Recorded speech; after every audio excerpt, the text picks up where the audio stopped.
Alors, on parle du leadership ce soir. Le leadership dans la Torah, c'est quelque chose de très, très, très, très important.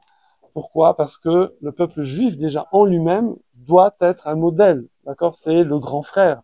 On va dire, on est tous les enfants d'Hachem, mais le peuple juif a pris une responsabilité au Har Sinaï, au Mont Sinaï, de prendre sur lui 613 mitzvot au lieu de 7. Ça fait quand même une grosse plus-value. Et donc, on doit être un modèle, on doit être une référence. Donc, ça, c'est déjà au niveau collectif. Après aussi au niveau individuel, chaque personne va avoir une mission, à part celle d'être un bon juif, une bonne juive, mais chacun va avoir une mission dans la vie. Hachem attend quelque chose de spécial de chacun d'entre nous, qui est spécifique, et il lui a donné tous les outils spécifiques à ça. Du coup, ça s'appelle du leadership. Le leadership, c'est pas être patron, PDG, je sais pas quoi. Au niveau d'une famille, toute maman est leader, d'accord? Au niveau même des fois des frères et sœurs, il y a certains frères et sœurs qui sont leaders sur d'autres, n'est-ce pas, Samuel? Non, j'étais sûr. Euh, n'est-ce pas, Sarah? N'est-ce pas, Jessica? Oui, Jessica, elle dit oui, voilà. Donc, au niveau d'une association, au niveau d'un club de sport, au niveau d'un immeuble, au niveau de voisins, au niveau d'une communauté, au niveau d'une synagogue, c'est partout comme ça. Il y a partout, au niveau d'un voyage. Voilà, on était à Copenhague, on va vous raconter.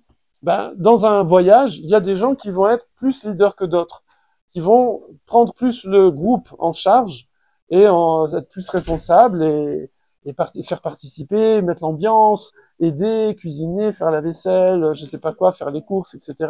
Ou trouver des idées d'activités, tout ça. Et ben, en plus, on est dans un pays. Alors, est-ce que je coupe ça ou je coupe pas? Mettez en commentaire si vous n'êtes pas content, parce que ça fait du trafic, c'est bien.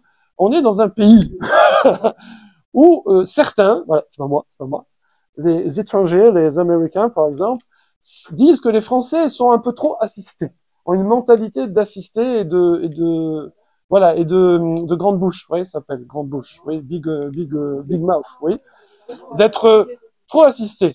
Alors ça c'est être assisté, c'est l'anti-leadership. C'est tout le temps, j'attends que quelqu'un y fasse, j'attends que quelqu'un y... Ah, c'est bien, merci beaucoup, vous défendez la France, c'est bien. Ok, alors maintenant nous avons, pourquoi je parle de ce sujet? Parce que Moshe Rabbeinu, d'après le monde entier, c'est le plus grand leader, évidemment. Pourquoi c'est un très grand leader? Bon, ça, il n'y a pas besoin de trop développer, mais quand même, il aurait pu rester chez Pharaon, être le prince d'Égypte, oui, tranquille, et il a pris la responsabilité et il s'est occupé du peuple. Samuel, 10 pompes. Donc, je vais être musclé. Donc, voilà, Moshe Rabbeinu est un exemple. On a aussi le roi David, évidemment, le roi Salomon, Shlomo Améler, David Améler. On a aussi beaucoup Yosef Hatzadik. Yosef, partout où il va, il devient le boss. Il va en prison, il devient le boss de la prison. Il va en Égypte, il devient le boss de l'Égypte. Voilà, partout.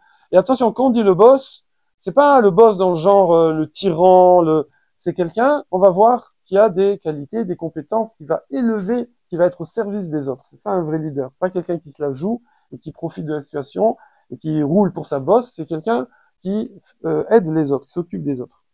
Donc c'est quoi? Ça fait partie de Avodat Hashem, du service de la Torah. Hein, ça fait partie c'est aussi une responsabilité.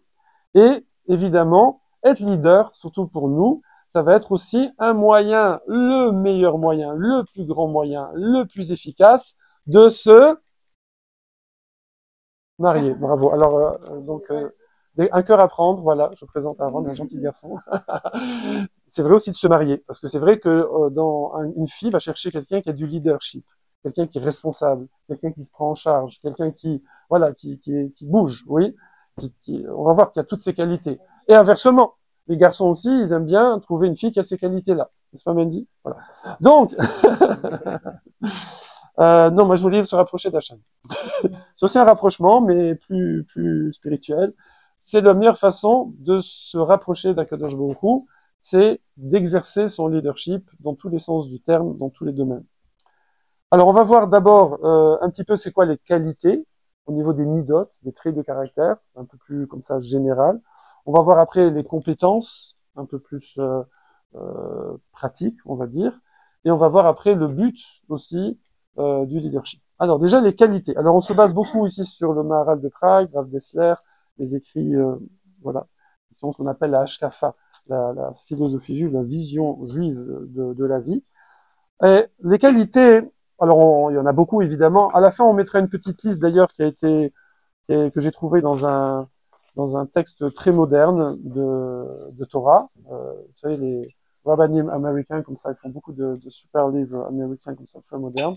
Donc ils vont donner une petite liste à la fin.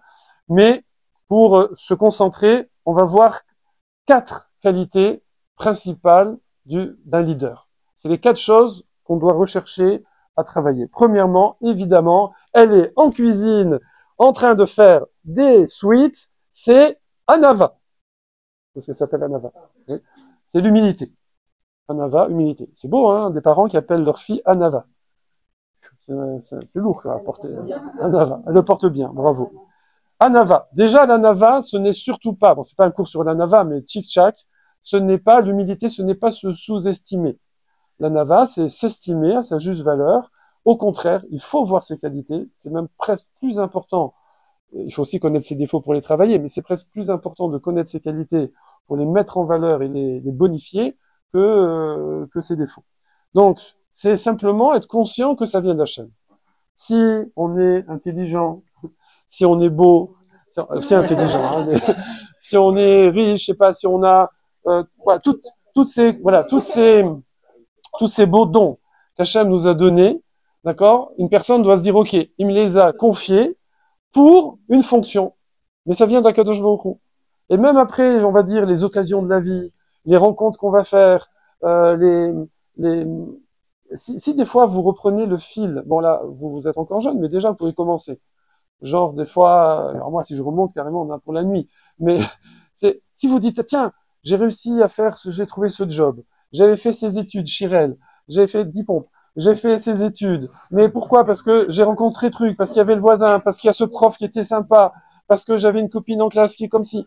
Si vous remontez, vous allez trouver énormément d'éléments où des fois ça s'est joué à 1 millimètre, à 1 seconde. Ah, je suis passé à droite au lieu de passer à gauche. Tac, j'ai rencontré quelqu'un, il s'est fait ça. Voilà. Là, hier soir, par exemple, je rentre chez moi, je vais à la station Vélib, et bingo, je croise quelqu'un. Je croise cette personne, et cette personne elle me dit, oh, c'est incroyable, je te croise là, à 11 heures du soir, comme ça, dans la rue, il fait noir et tout, j'ai eu peur. Ouais, parce que je suis avec le casque, les trucs là, le bonnet et tout. Ah non, c'est vous, c'est toi. Et donc, parce que je voulais te parler justement, et là, un jeune homme qui veut, bon ça je coupe, ça. On a un élan, on se dit tiens, je vais rendre service, je vais faire ci, je vais faire ça, puis après on rentre à la maison, les bébés ils pleurent, les machins, les trucs, la femme elle écrit dessus, hop, et on oublie et on fait rien. Voilà. Donc là, tac, l'occasion. Donc tout ça, il faut être conscient que ça vient d'Akadosh Baruch Hu. D'ailleurs, je vais vous raconter un petit truc qu'on va couper aussi. Donc ça, c'est l'humilité, réaliser qu'il y a un patron et que le patron, il est là derrière, il s'occupe de chacun d'entre nous, il nous a donné tous les moyens, il va nous donner toutes les occasions, il y a plus qu'à suivre le programme et à faire notre travail et nos efforts. Deuxième point, qui est un peu lié, c'est ce qu'on appelle Emouna et Bitachon. C'est que des fois, on n'ose pas se lancer parce qu'on se repose trop sur nos compétences, sur notre intelligence. Et non, je veux dire, vas-y. C'est marqué Bimkom, Shan Ish, dans les endroits où il n'y a pas d'homme, soit un homme. Des fois, s'il n'y a personne qui le fait, mais moi qui je suis pour faire, fais-le. Puisqu'il n'y a personne qui le fait, fais-le. D'accord? Et Akadosh Baruch Hu, il va t'aider. Moshe Rabbeinu, il bégayait. Et il a dit à Hachem, mais je bégaye, comment, s'il avait brûlé avec la braise. Il dit, t'inquiète, je vais m'en occuper. Donc, c'est Aaron qui parlait au début, après il l'a guéri. Donc, il faut pas trop s'appuyer sur son intelligence ou sur ses compétences, ou du coup, on va trop se limiter, ou trop se la jouer. Hein, ça, c'est le côté Anava. Fais confiance à Kadosh Baruch Hu. Si c'est ta mission, il va t'aider dans ta mission. Et il y a plein d'exemples, il y a des histoires là, mais je vais pas les raconter parce que je vais pleurer. Je vais pleurer. Mais des histoires incroyables. Allez, si je vous la fais en 2 secondes, parce qu'elle fait 3 pages. Non, on peut raconter. Elle fait 3 pages. Ça s'est passé aux États-Unis. Une petite fille de 9 ans qui faisait du chesed. Sa maman lui dit, tu vas aller lire à la vieille dame de 60 ans. Tu vas aller lui lire des histoires parce qu'elle est aveugle, d'accord, enfin très malvoyante. Et elle allait régulièrement. Et un jour, la petite fille a découvert que la vieille dame, en fait, elle attendait d'être à la retraite pour avoir assez d'argent pour se faire opérer, pour y voir un peu plus. Et la petite fille, du coup, elle a pris tout son argent de ses anniversaires, de Hanouka, et elle a fait une collecte. Et elle est venue avec une enveloppe de 86 dollars. Elle est allée chez le chirurgien. Chirurgien des yeux, là. Elle s'est renseignée, elle s'est dit, à 9 ans, elle est allée trouver un chirurgien, elle est rentrée dans le bureau, elle dit, bonjour, je voudrais vous opérer la vieille dame, là. Et elle lui dit, voilà, l'argent est là. Le chirurgien est là, comme ça, il dit, je la résume, mais il faut la lire, cette histoire.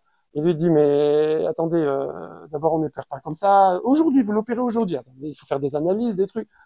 Bon, il est touché par le truc, et finalement, il prend l'enveloppe, 86 dollars. Je pense que ça doit des milliers de dollars, hein, ce genre d'opération. Et il fait l'opération, je crois, 19 jours plus tard, quand même le temps de faire tous les tests, les analyses et tout. Et il l'opère, et elle voit mieux, etc. Et elle ne dit même pas à sa mère. Elle dit rien à sa mère. Et c'est sa mère qui apprend plus tard, quand elle apprend que la fameuse dame, elle a plus besoin qu'on lui lise les histoires, elle apprend que c'est sa fille. Quoi, c'est ma fille? Mais c'est une timide, elle, on l'entend pas, c'est la dernière de la famille de 12 ou 13 enfants, je sais pas combien. C'est vrai, hein, une vraie histoire. Il dit, mais comment elle a fait ça? Et là, elle découvre, elle remonte, elle va chez le chirurgien. Elle va chez le chirurgien, parce qu'elle est comme ça, c'est beau, elle est honnête. Elle dit, voilà, écoutez, ma fille est venue, combien on vous doit? Elle a fait l'opération, combien on vous doit? Il me dit, vous me devez rien du tout. Il dit juste, je demande un service. Enfin, je demande juste une chose. Je pourrais vous rendre les 86 dollars qu'elle m'a donné. Ouais, l'enveloppe, elle est là. J'ai pleuré. L'enveloppe, elle est là. C'est un chirurgien. Je la quitte pas de la poche. Quand je déprime un peu, je mets ma main dans la poche et je la sens comme ça. Et je me dis, comment cette petite fille, elle a fait ça? Et ça me redonne du courage. Voilà, c'est mignon, hein. Voilà. Donc, voilà, ça c'est le leadership. Ça veut dire là, il n'y a pas un besoin. Et il y a plein d'histoires comme ça. Il y en a plein. Voilà, on va arrêter les histoires. Troisième, et c'est ça, c'est la Messirut Nefesh. En français, Messirut Nefesh, c'est se donner à fond. Se donner à fond. Voilà, cette petite fille, elle a donné toutes ses économies de son anniversaire, de Hanouka. Elle est allée taxer toutes les copines. Ah oui, dans l'enveloppe, c'est quasiment que des billets d'1 dollar. Ouais, 86 billets d'1 dollar. Donc, ça, c'est la Messirut Nefesh. C'est le fait de vraiment se donner à fond, sachant que de toute façon, Hachem, il aide. Donc toi, tu fais ta part, comme on dit, et Hachem, il fait le reste.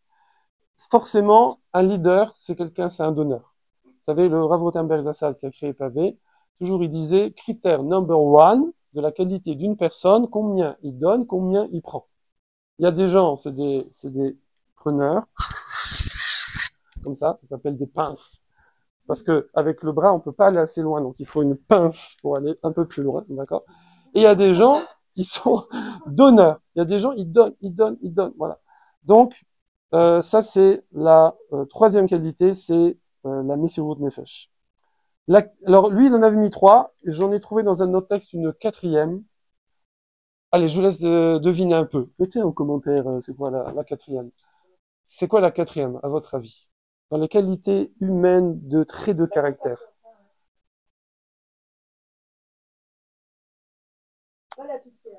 Oui, alors bravo.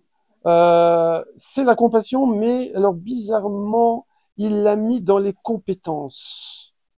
Alors c'est vrai que ouais, c'est difficile de faire la différence entre compétence et midot. On va dire midot, vous voyez, c'est humilité, emuna, c'est messirut nefesh. Compassion, c'est vrai que c'est un peu entre les deux. C'est une mida, c'est un trait de caractère, mais c'est aussi quelque chose qui s'apprend. Toutes les midotes se développent. Il y a à développer ces midotes. Et bon, je sais pas, très bien. Bon, ça, on la compte, on la compte. La gentillesse, c'est compassion, empathie. Quelle différence entre compassion et empathie? Hein, voilà, on fera un cours là-dessus une fois.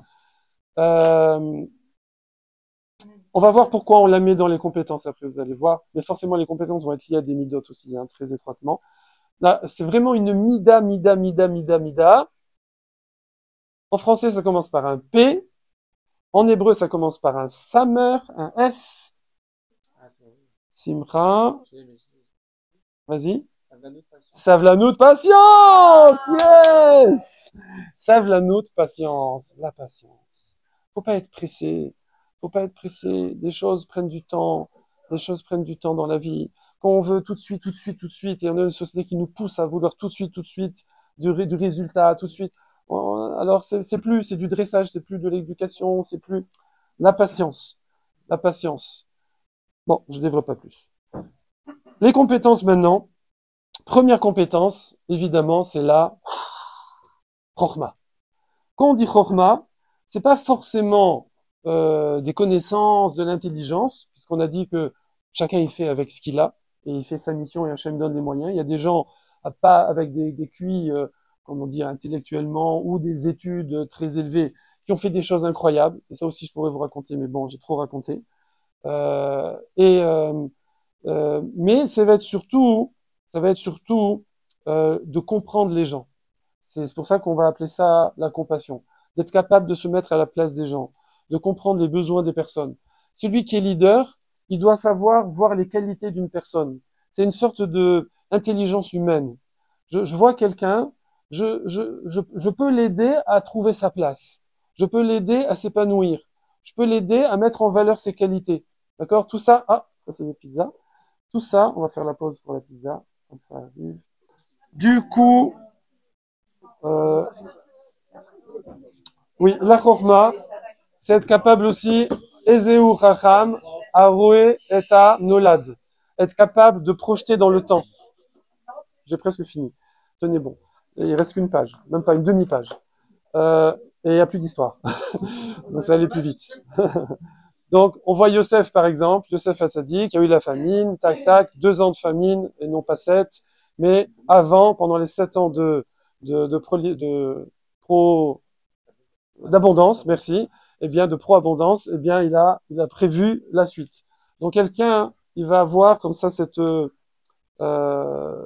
fait partie de la chorma, la compréhension des gens, et de arriver à voir l'avenir, à ne pas être au bout de son nez, la tête dans le guidon, comme on dit. Ça, c'est la numéro 1, et on appelle ça chorma. Deuxième, c'est la gvura. La gvura, c'est marrant parce qu'en fait, il dit compétences, mais c'est aussi des midot, hein, comme on a dit finalement. Bon. La gvura, c'est quoi? C'est la maîtrise de soi. Master, Thomas, oh my bro, c'est la gvura. Et quand on parle de gvura, Thomas rentre, c'est incroyable. C'est la maîtrise de soi, c'est être capable de garder le cap.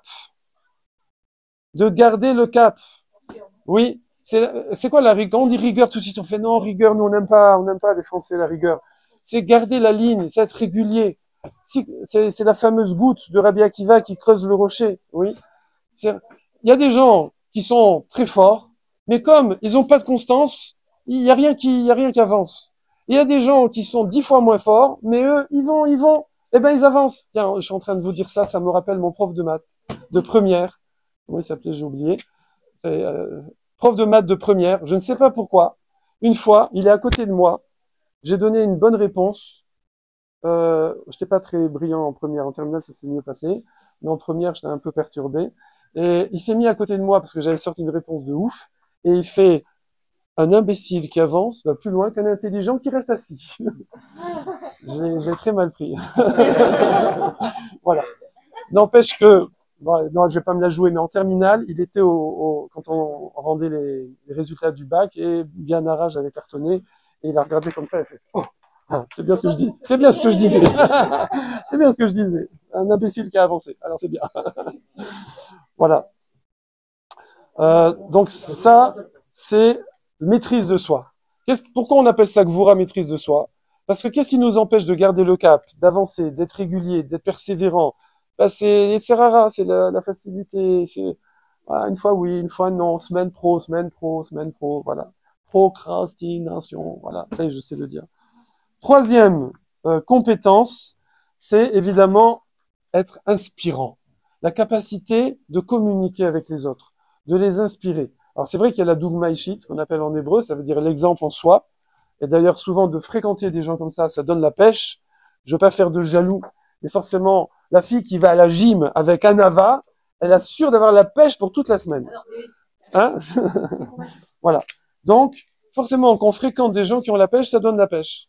Et il y a des gens, ça s'appelle les gens toxiques, on dit ça, c'est pas gentil, mais il y a des gens qui ils vous pompent la pêche. C'est-à-dire, des fois, on passe une demi-heure avec eux, on ressort, on n'a plus de force, on est vidé. Oui. Bon, alors faut savoir donner un petit peu. Comme dans l'argent, on donne son maaser, on donne 1/10 de ce qu'on gagne. Aussi, il faut donner 1/10 de son énergie. Voilà. Bon. Donc ça, c'est la troisième compétence qu'on a appelée, qui est la capacité d'influencer, d'inspirer. Évidemment, le grand exemple de cela, c'est Esther, puisque c'est bientôt Pourim, puisque Esther, et ça aussi, ça va être une caractéristique du leadership, un leader, il communique l'envie à la personne, il lui donne de l'adhésion, il la fait adhérer, il lui fait comprendre la chose, il lui fait aimer la chose, c'est pas sous la force, sous la menace.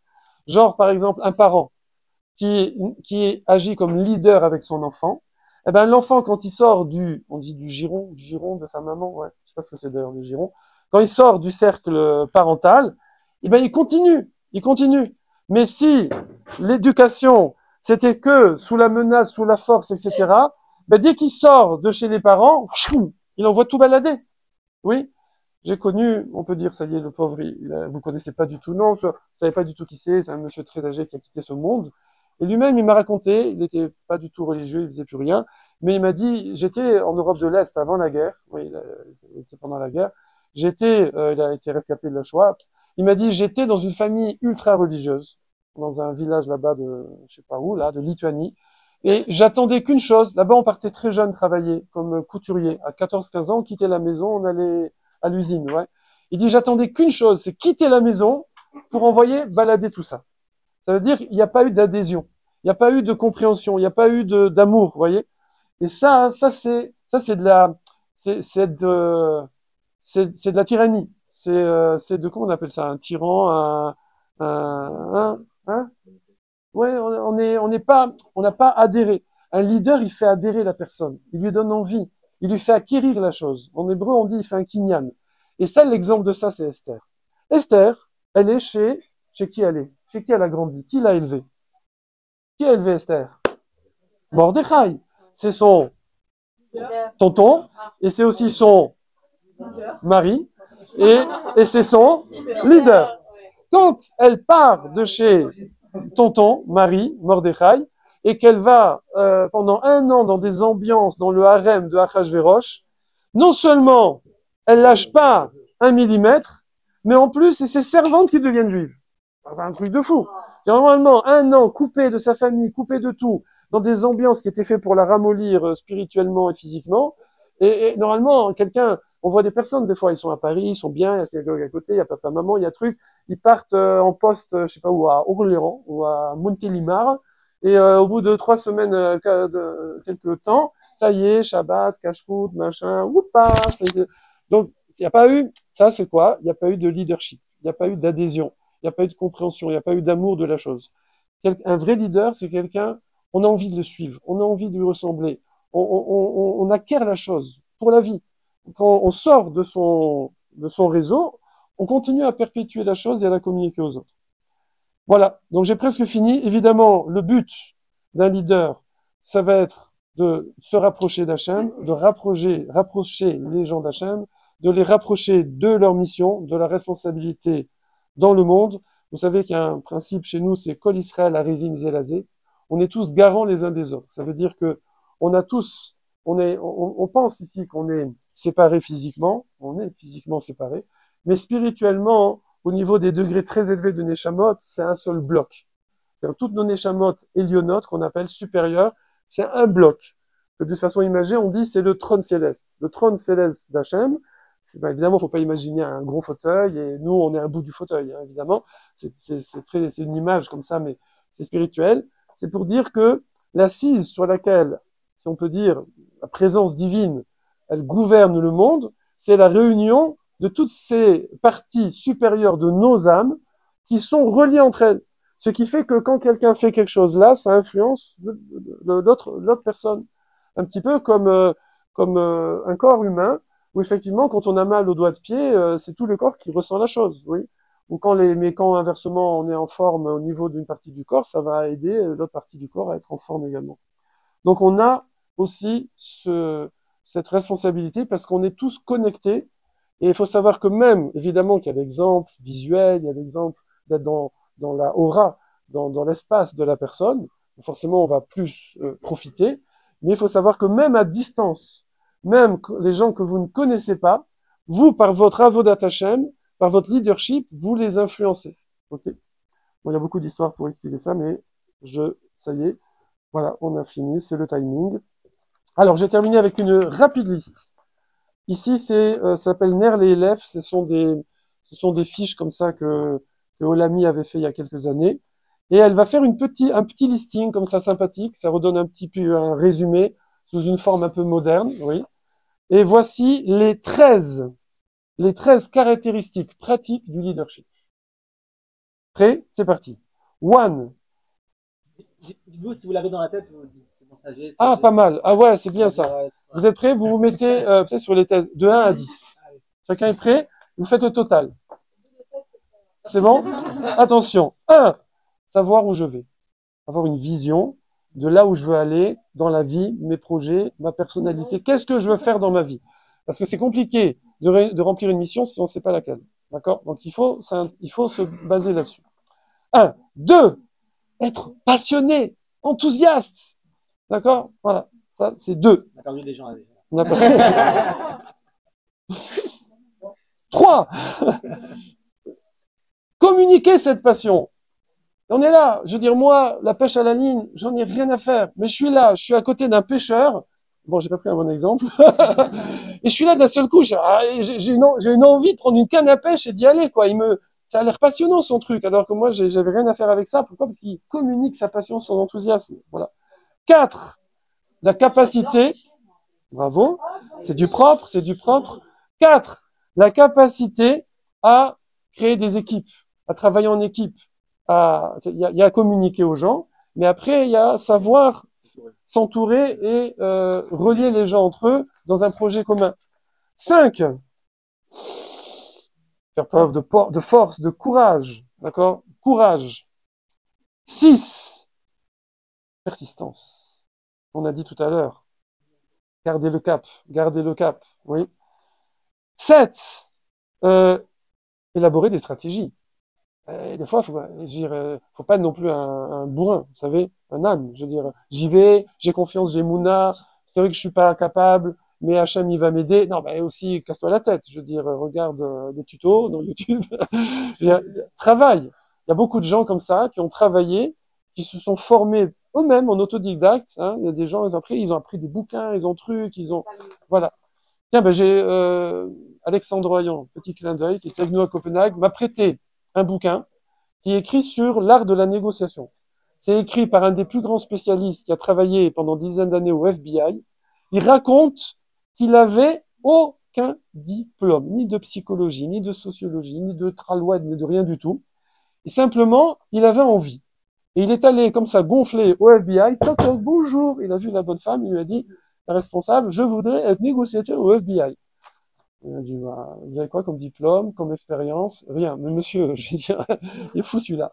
Alors elle a dit, bon, allez travailler, vous savez, il y a les trucs au téléphone, là, 24 heures sur 24 pour les gens en détresse. Hein, allô, SOS détresse, tout ça. Allez travailler là-dedans, déjà, ça vous fera un petit truc. Le bonhomme, il revient 6 mois après, il a cartonné là-bas, il est devenu le boss. Au début, il a fait des premiers machins, c'était nul. Il avait un coach là-bas qui lui a dit, il y revient d'une conversation, le coach, il a suivi, il lui dit alors, j'étais bon, j'ai jamais vu un truc aussi nul. Et le bonhomme dit, quoi? Il a bossé, acheté des livres, des machins, des trucs. Maintenant, on a Internet. C'est une vieille histoire. 6 mois après, il se pointe au FBI, la bonne femme lui dit, mais je dis ça à chaque fois mais personne n'a jamais fait, vous l'avez fait, et d'une façon royale, c'est simple, le prochain poste, il est pour vous. Et il est rentré comme ça, négociateur au FBI. Donc ça veut dire la persistance. Et des stratégies. Il faut aussi se former, pas persister, boum, boum. Réfléchis aussi, peut-être faut passer par là. Vous savez, si vous mettez un grillage avec une poule ici et des grains là, elle va taper sur le grillage jusqu'à ce qu'il n'y ait plus de grillage. Donc, elle va pas penser forcément à faire du tout. Donc, voilà, je vise personne. Alors, prendre des risques. Ça, prendre des risques dans la vie. Raisonnable, on n'a pas dit de... Hein, mais des fois, il y a toujours une prise de risque, c'est normal. On peut pas toujours être sûr du résultat. C'est pas grave. Il n'y a pas d'échec dans la vie. Celui qui tente pas, il n'a jamais. 9. Croire en les autres. Donner confiance aux autres, leur donner leur chance. 10. Être capable de changer, de se remettre en question. Ok. 11. Avoir un jugement juste. Justesse du jugement. C'est pas facile, ça. Après, on est souvent parti pris. Il y a des techniques pour ça, mais bon, on va pas développer ici. 12, capacité à résoudre des problèmes. On a eu à Copenhague, on a eu un petit problème. Ouais. En fait, on est parti vendredi soir au Chabad et on avait 3 clés. Il y avait 3 clés. Une clé de la porte d'en bas, une clé de la porte de l'appartement et une clé de la boîte aux lettres. D'habitude, les clés de la boîte aux lettres, c'est des petites clés comme ça, là, comme ça, voilà. Mais là, les Danois, alors autant les salles de bain, c'est reflète, il n'y a rien du tout. Autant les clés de boîte aux lettres, c'est des clés. Et donc, c'est la même clé, la même taille que les clés de la porte d'entrée et d'en bas. Du coup, qu'est-ce qui s'est passé? On est parti. Alors, d'ailleurs, je vous apprends un truc, hein, au moins que ça serve à tout le monde. Si vous voulez tester une clé, ça ne suffit pas de l'enfoncer dans la serrure. Il faut tourner et que ça s'ouvre. Oui. Et donc, il y a quelqu'un, on lui en veut pas, hein, parce qu'on apprend dans la vie, c'est une belle expérience, qui nous a coûté 270 euros. Mais, alors, je lui ai dit, teste les clés, qu'on prenne bien les 2 clés et pas les clés de la boîte aux lettres. Ouais. Enfin, pas la 3e, qu'on savait pas encore. Ouais, teste. Il va, il teste. Comment il teste? Il rentre la clé, c'est bon. Elle rentre dedans. Ouais, mais elle rentre, mais elle tourne pas. Du coup, quand on revient à 11 heures du soir au Chabad, on peut pas rentrer dans l'appartement vendredi soir. Et là, nous, on a tous paniqué, la vérité. On ne savait plus quoi faire. Et il y a un garçon, on va pas le nommer pour pas qu'il rougisse, qu'il se gêne et tout, mais il y a un garçon qui a élaboré des stratégies. Il a pris ses responsabilités. Pas tout le monde regarde Mandy. Il a pris son chien, il est allé toquer chez le voisin, tout. Après, il a ramené la voisine, après truc, ils sont allés chez les filles chercher le téléphone, ils ont truc, ils ont appelé SOS, machin et tout, voilà. Une heure après, on est rentré dans l'appartement. Voilà. Minuit et demi. Donc ça, c'est, la capacité à résoudre des problèmes. Voilà. Il y a des gens, devant les problèmes, ils perdent de pied. Il y a des gens, ils trouvent, ils cherchent, ils truquent, et ils trouvent toujours des solutions. Et enfin, la 13e qualité, c'est, j'ai fini, Jessica Eden, j'ai fini, 10 pompes, quand même. C'est la créativité. Quand j'étais jeune, j'ai passé un test d'embauche pour un truc de business, en tant qu'étudiant, mais bon. Et il y avait un test, et c'était un labyrinthe. Et il fallait que la voiture, elle aille du point A au point B. Et moi, j'étais là, et c'était chronométré et tout, et j'étais là, j'y arrivais pas, frérot, je comprends pas, il s'est planté le type, c'est un nul. Et j'arrivais pas, et à la fin, je dis, bah, j'arrive pas, quoi. En plus, j'ai perdu du temps, il y avait d'autres, et alors, non, qu'est-ce qu'il fallait faire? Il m'a dit, bah, il fallait casser le mur, frérot. Bon, c'est un peu bizarre comme test, mais il me dit, bah, tu dois amener la voiture là, tu prends une pioche, tu casses le mur, et tu passes la voiture, c'est tout, c'est comme ça, créativité. Créativité. Voilà. Razak à vous.